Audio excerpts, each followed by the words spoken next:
So here we are. Yeah. We're here to talk about, I guess, the next chapter.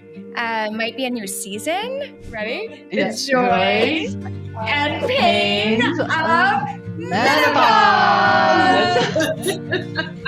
We're digging deep in the trenches of menopause. We're quite blessed to be in this time because there's a renaissance going on around menopause and perimenopause. There's more research, there's more eyes being turned towards this stage of life for women. You know, you hear about the hot flashes and the night sweats and the sleep disruption and the belly and the lower sex drive and all the things. Your joints, rheumatoid arthritis, inflammation, like eczema or thinning of your hair. Did you know I only learned like literally 3 weeks ago that cold flashes was a thing? I don't even think I've heard about cold flashes. Like, I want cold flashes. Right? I think I've been pretty lucky so far. Sometimes I might show at the gym and I'm like beating in sweat. Like, I just need a minute over here. They're just kind of my heat beats. I get uncomfortable for a moment or two, and then I kind of come back down. So those have been probably the most significant for me. I did have some body changes, and I think someone who's been very in touch with my body for a long time. Those were just another level of me learning to accept my changing body.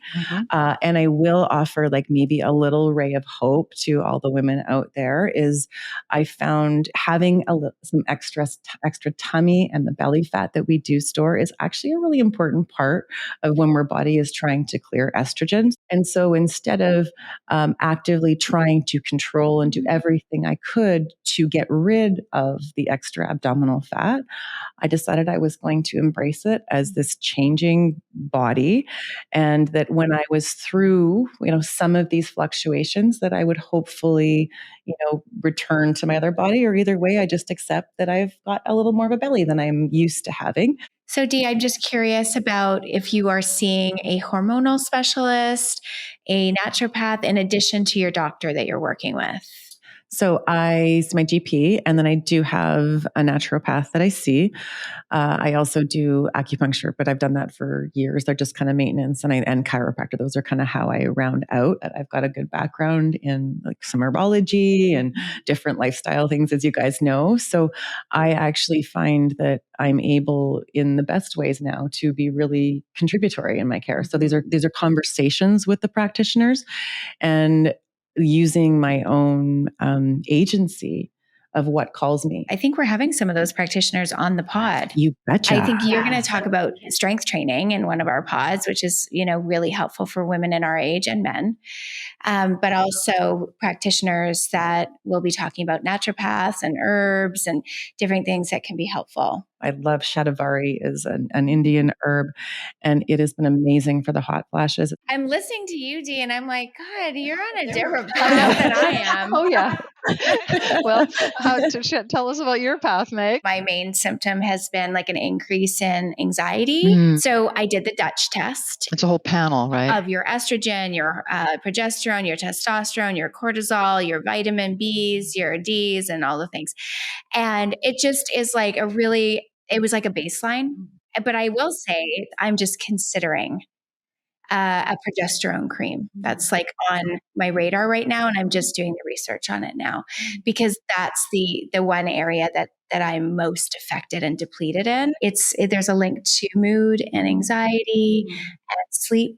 So progesterone can be a big factor. If we don't know our baseline and we don't know where we're at, then we don't really know how to help ourselves. We're grasping in the dark. We're grasping in the dark, which is what my mom did and what my grandmother was doing, I'm sure. And then they were just given one size fits all, base stuff that just didn't address their unique condition.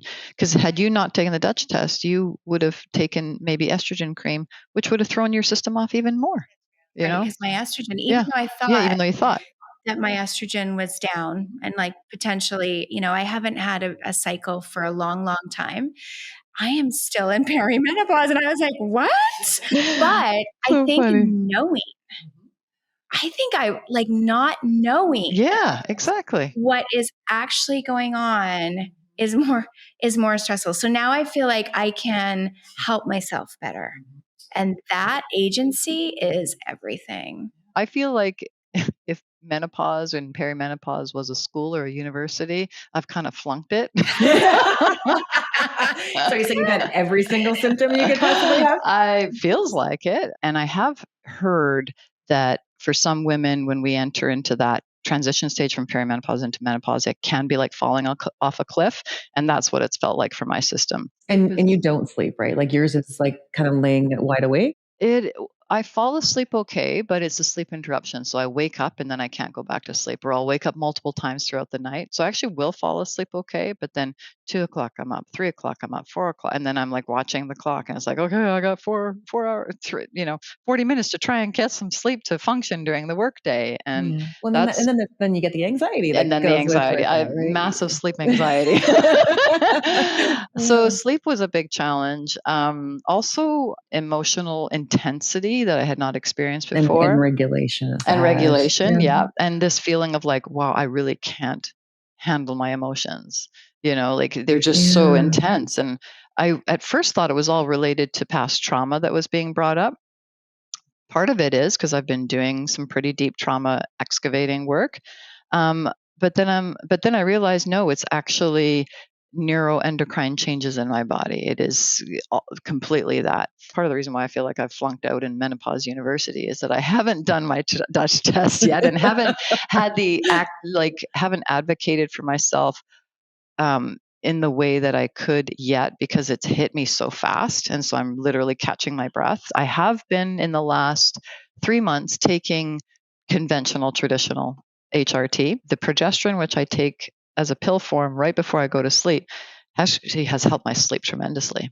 All three of us have very different journeys. Mm-hmm. So it's such a great example of our unique bodies. Yeah. Mm-hmm. Every single person will have their own unique story. And there are common threads of things that can work for everybody. Mm-hmm, mm-hmm. There's the symptoms might be different. The timeline might be different on those things, but we know certain things that are really, really important that can help us out. Like we talked about the strength training piece, nutrition, anti-inflammatory diet, anti-inflammatory protocol. Yeah. That's almost the gift of menopause. It's it's an opportunity to get to know our bodies on a different, deeper level. And on a more sensitive level. Yeah, on a more sensitive level. And to make changes for our health. Yeah. And to learn all this stuff about, and I think it kind of prepares us for this next chapter. Well, as we enter this Menopause University, literally learning new chapters of life, we are entering this new beginning together. We're not alone anymore. We're not alone. No. And guess what? Nobody flunks Menopause University. We're all going to make it through. We all make it through together. So thanks, listeners, for being with us as we start this next chapter with our own journeys and the guests that will come along with us. And hopefully you guys learn things about yourself and, how you can move through this transitional time with grace and, humor. Exactly. And a whole lot of compassion. Yes, a whole lot of kindness and compassion. A whole lot of it. Love you guys. Love you guys.